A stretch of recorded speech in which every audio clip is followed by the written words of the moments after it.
Hey guys, welcome back to Auto Repair guys. Thank you guys for watching and subscribing to the channel guys. If you have a Ford vehicle, any Ford vehicle guys, and you have a code P0141, we'll explain what needs to be done to fix that code, how we'll diagnose the system, what needs to be replaced to actually fix it and turn the engine light off.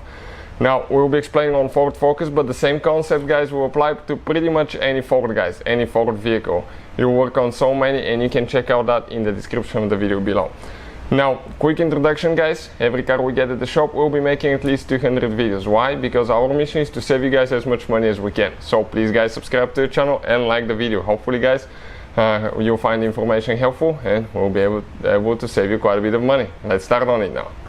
So now we'll go inside. I'm going to show you guys how actually engine light is on, and we'll explain some of the symptoms and all that stuff now.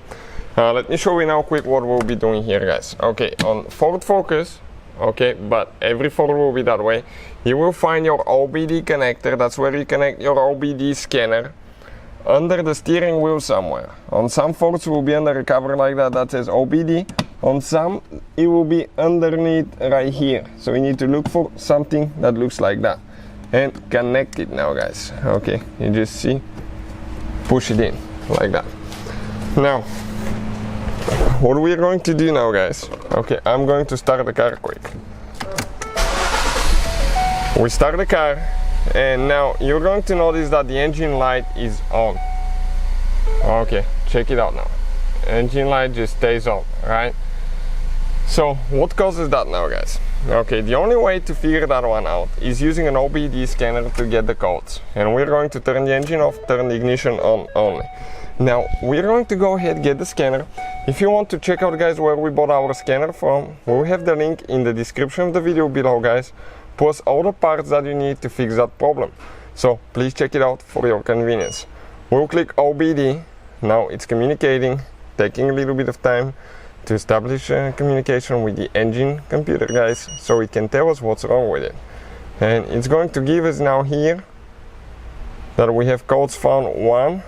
We click OK, and from that point guys, it's going to give us 2 different modules, 2 different computers. Always check both of them. Ours usually the information is under guys, under the second one. Yours may be the first one. Click now. Read codes, enter. Now it's very important to check stored and pending codes. Why? Because pending code means that it hasn't been long enough present actually for it to activate the engine light and being sent to the permanent storage of the computer, but it's still there, so always check it. You may have some extra codes there, and the code that we have is P0141, oxygen sensor heater circuit, bank 1, sensor 2. And under pending, same thing, just one code. It says 1 out of 1. Sensor 2 means that this is the oxygen sensor past the catalytic converter, after the catalytic converter, or also known as downstream oxygen sensor. And what we can do, we can go back and we're going to select guys live data. Why? Because we're going to test our sensor now. While it's loading, what we can do now, we can go ahead and start the car actually.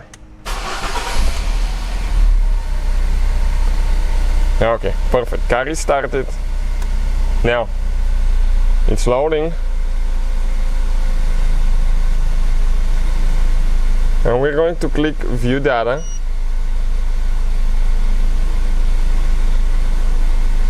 Complete data set. We'll scroll to the right and we have oxygen sensor. Check it out now, bank 1, sensor 2. That's the value. It doesn't move almost at all. And if I open the graph, just click enter. This is it guys. It stays between 0.46 and 0.465, and it shouldn't be that way. It should all change when you give it gas, and it should go quite a bit from like 0.1 to 0.9 almost.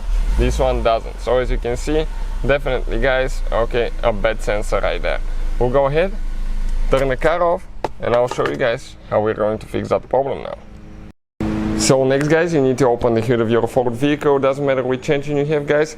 Okay, from that point on, you need to locate, guys, where your intake manifold is and where your exhaust manifold is. Exhaust is where your catalytic converter is and all that stuff now, guys. Why? Because we need to find the oxygen sensor that is after the catalytic converter. Looking at this Ford Focus now, we'll be able to explain that. You have two oxygen sensors because it's a 4-cylinder engine. On 3-cylinder you have 2 sensors as well. On V6, V8 you will have actually 4 oxygen sensors on your engines.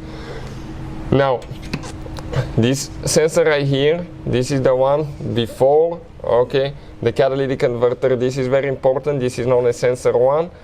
Okay, it's right here. And the one after the catalytic converter is actually, guys, okay, all the way down there. Okay, you can see that's the oxygen sensor down there. This is it, guys. So that sensor now will need to be replaced. In our case, it's bad. It's right after the catalytic converter. What do we use, guys, to replace those? Okay, we have a special tool here, and I'm going to show you in a second. So the tool that I'm talking about, okay, it's this guy right here. That's what it looks like. This is a special socket, guys, to wear. Okay, it's made to wear. It works only for oxygen sensors. What you're going to do, you're going to go through the wires. It goes on top of the sensor. You can see how it's side cut, so it fits through the wires, and you're going to take it off. Without that socket, you can damage quite a few things, guys, so I'll definitely recommend to use a socket like that. If you want to check the link where we bought ours from, it will be listed in the description of the video below. But definitely, guys, it's worth the investment. So we'll go ahead and replace ours. Okay, today's video is to demonstrate if that is going to fix the problem.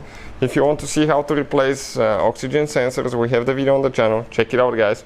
But we'll go ahead and replace ours and see if the code will be gone.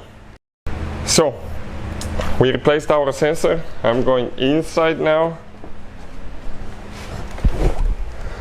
Okay, and what we're going to do now, guys, even before we actually reset the light, I'm going to start the car. Okay, and I want to show you something quick. Remember how we were reading the live data? We will go back and we're going to see the same thing again for that sensor.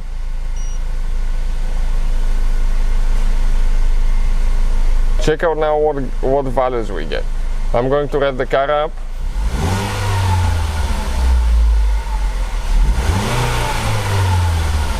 And you can see how it goes up and down, all the way to 0.9 almost, down to almost 0, guys.